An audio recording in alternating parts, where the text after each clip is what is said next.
When Jesus had called the 12 together, he gave them power and authority to drive out all demons and to cure diseases. And he set them out to preach the kingdom of God and to heal the sick. He told them, "Take nothing for the journey, no staff, no bag, no bread, no money, no extra tunic. Whatever house you enter, stay there until you leave that town. If people do not welcome you, shake the dust off your feet when you leave their town as a testimony against them."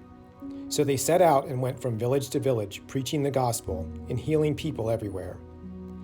Now Herod the Tetrarch heard about all that was going on, and he was perplexed because some were saying that John had been raised from the dead, others that Elijah had appeared, and still others that one of the prophets of long ago had come back to life.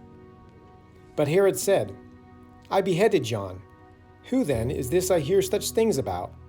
And he tried to see him. When the apostles returned, they reported to Jesus what they had done.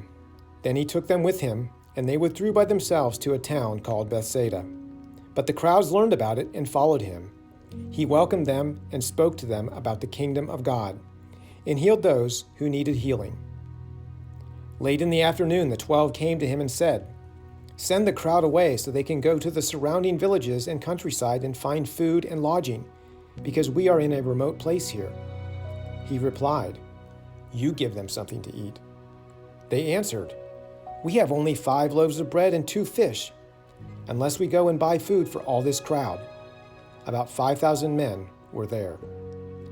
But he said to his disciples, "Have them sit down in groups of about 50 each." The disciples did so, and everybody sat down. Taking the 5 loaves and the 2 fish and looking up to heaven, he gave thanks and broke them. Then he gave them to the disciples to set before the people. They all ate and were satisfied, and the disciples picked up 12 basketfuls of broken pieces that were left over. Once, when Jesus was praying in private and his disciples were with him, he asked them, "Who do the crowd say I am?" They replied, "Some say John the Baptist, others say Elijah, and still others that one of the prophets of long ago has come back to life." "But what about you?" he asked. "Who do you say I am?" Peter answered, "The Christ of God." Jesus strictly warned them not to tell this to anyone. And he said, "The Son of Man must suffer many things and be rejected by the elders, chief priests, and teachers of the law. And he must be killed, and on the 3rd day be raised to life." Then he said to them all, "If anyone would come after me, he must deny himself and take up his cross daily and follow me. For whoever wants to save his life will lose it, but whoever loses his life for me will save it. What good is it for a man to gain the whole world and yet lose or forfeit his very self? If anyone is ashamed of me and my words, the Son of Man will be ashamed of him when he comes in his glory and in the glory of the Father and of the holy angels. I tell you the truth, some who are standing here will not taste death before they see the kingdom of God." About 8 days after Jesus said this, he took Peter, John, and James with him and went up onto a mountain to pray. As he was praying, the appearance of his face changed, and his clothes became as bright as the flash of lightning. 2 men, Moses and Elijah, appeared in glorious splendor, talking with Jesus. They spoke about his departure, which he was about to bring to fulfillment at Jerusalem. Peter and his companions were very sleepy, but when they became fully awake, they saw his glory and the 2 men standing with him. As the men were leaving Jesus, Peter said to him, "Master, it is good for us to be here. Let us put up 3 shelters, one for you, one for Moses, and one for Elijah." He did not know what he was saying.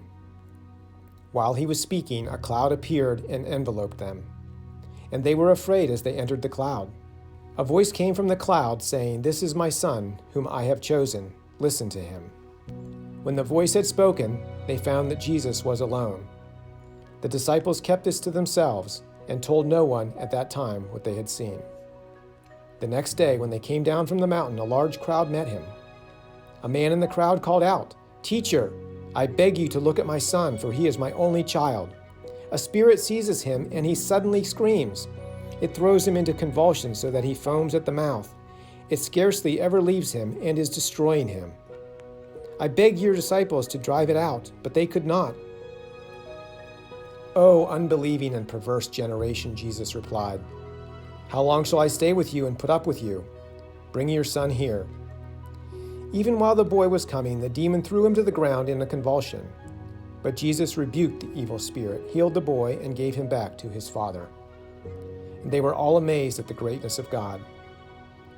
While everyone was marveling at all that Jesus did, he said to his disciples, "Listen carefully to what I am about to tell you. The Son of Man is going to be betrayed into the hands of men." But they did not understand what this meant. It was hidden from them, so that they did not grasp it, and they were afraid to ask him about it. An argument started among the disciples as to which of them would be the greatest. Jesus, knowing their thoughts, took a little child and had him stand beside him. Then he said to them, "Whoever welcomes this little child in my name welcomes me, and whoever welcomes me welcomes the one who sent me. For he who is least among you all, he is the greatest." "Master," said John, "we saw a man driving out demons in your name, and we tried to stop him, because he is not one of us." "Do not stop him," Jesus said, "for whoever is not against you is for you." As the time approached for him to be taken up to heaven, Jesus resolutely set out for Jerusalem. And he sent messengers on ahead, who went into a Samaritan village to get things ready for him. But the people there did not welcome him, because he was heading for Jerusalem. When the disciples, James and John, saw this, they asked, "Lord, do you want us to call fire down from heaven to destroy them?" But Jesus turned and rebuked them, and they went into another village. As they were walking along the road, a man said to him, "I will follow you wherever you go." Jesus replied, "Foxes have holes, and birds of the air have nests, but the Son of Man has no place to lay his head." He said to another man, "Follow me." But the man replied, "Lord, first let me go and bury my father." Jesus said to him, "Let the dead bury their own dead, but you go and proclaim the kingdom of God."